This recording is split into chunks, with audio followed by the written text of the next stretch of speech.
memang tempatnya luput dan salah. Orang alim sekalipun pasti tidak luput yang namanya khilaf dan salah itu. Apalagi kita semua tentu mungkin catatan malaikat tentang kesalahan kita cukup banyak dalam buku catatannya. Maka majelis ini adalah salah satu sarana untuk membersihkan penyakit kesalahan kita itu. Likulli syai'in siqalah wa siqalatil qulub al-istighfar. Begitu sabda Nabi Muhammad sallallahu alaihi wasallam. Setiap sesuatu itu ada pembersihnya, pengkilatnya. Kaca itu ada pengkilatnya, lantai ini ada pembersihnya, baju kita yang kotor ada pembersihnya, termasuk hati ini ada pembersihnya, yaitu istighfar kepada Allah Subhanahu wa ta'ala. Nabi seorang yang maksum, dijaga, dipelihara oleh Allah, tetapi beliau dalam riwayat sahih bahwa wallah la astaghfirullah wa atubu ilaihi kulla yaum aktsar min 70 marrah, kata beliau. Demi Allah, kata beliau, saya mohon ampun kepada Allah dan bertaubat kepadanya setiap hari paling sedikit 70 kali beristighfar kepada Allah. Beliau yang dijamin oleh Allah surganya. Lah kita ini hadirin, coba acungkan tangan Bapak Ibu di sini. Siapa yang hadir malam hari ini yang merasa tidak punya salah? Ada? Nanti saya suruh Ustaz Sebelum kasihkan goreng pisang di sini. Semua hadir di sini punya dosa tidak? Punya dosa tidak? Dosanya banyak atau sedikit? Banyak ya? Banyaknya banyak biasa atau banyak sekali?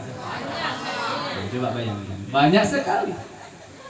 Kalau malas beristighfar keterlaluan, benar nggak? Maka majelis ini sarana untuk membersihkan hati ini. Di rumah mungkin Pak Ustaz, di rumah kan bisa istighfar, bisa.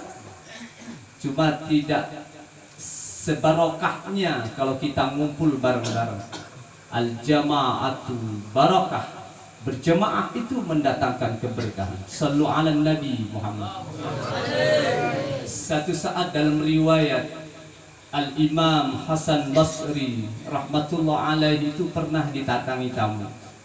Datanglah tamu. Assalamualaikum, waalaikumsalam. Dipersilahkan duduk oleh beliau. Singkat cerita, ada apa Pak? Ada yang bisa saya bantu? Kira-kira gitu bahasa kita. Pak Kiai, Pak Imam, saya ini di kampung kami dilanda musim paceklik. Musim kemarau panjang, tanaman banyak mati, tumbuh-tumbuhan tidak tumbuh subur. Tolong doakan, berikan nasihat pada kami. Apa jawaban sang Imam Hasan Basri kala itu?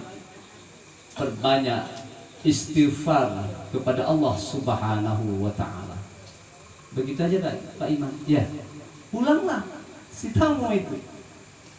Nggak lama selang waktu beberapa menit berikutnya datang tamu kedua. Assalamualaikum, waalaikumsalam. Silakan duduk. Bincang-bincang sebentar. Ada apa Pak? Ada yang bantu saya bantu? Pak Imam, saya ini miskin, hidup melarat. Saya pingin hidup saya sejahtera sama keluarga. Tolong doakan saya, berikan nasihat untuk saya supaya hidup sejahtera. Apa kata beliau? Perbanyak istighfar kepada Allah Subhanahu wa ta'ala. Berapa menit berikutnya sudah pulang tamu ini. Datang tamu ketiga. Ke pintu, salam, dipersilahkan duduk bincang lagi. Ada apa Pak? Ada yang perlu saya bantu? Kata beliau. Wahai Imam, saya ini menikah cukup lama sudah kawin cukup lama, tapi sampai hari ini belum dikarunia anak keturunan. Tolong doakan saya Imam, beri nasihat saya supaya saya diberikan keturunan Allah. Apa kata beliau? Imam Hasan Basri rahmatullah alaih. Nah, kalau ini kan punya anak sudah kan? Tapi jangan dicubit deh, jangan dicubit. Sallu ala Nabi Muhammad. Bapak Ibu, apa jawaban sang imam? Perbanyak istighfar kepada Allah Subhanahu wa taala. Itu aja imam. Ya, pulang. Pulang itu tamu. 3 tamu dengan berbeda permintaan, tapi jawaban satu.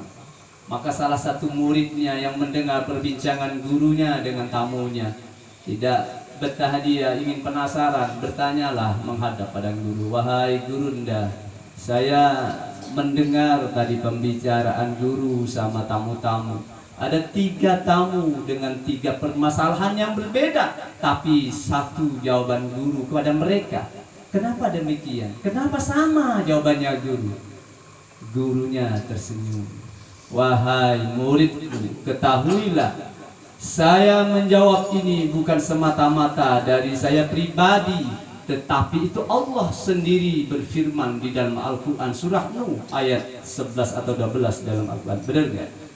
Bismillahirrahmanirrahim. Faqultu astaghfiru rabbakum innahu kana ghaffara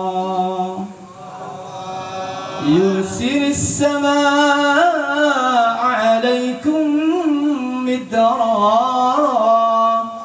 wa yumdidukum bi amwalin wa banina wa ja'al lakum jannatin wa yaj'al lakum anhara.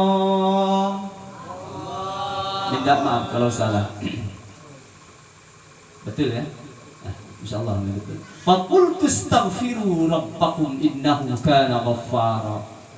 Maka berkatalah, faqultu astaghfiru, katakanlah, mohonlah ampun kepada Allah, innahu kana ghaffara, sesungguhnya dialah Allah yang maha pengampun.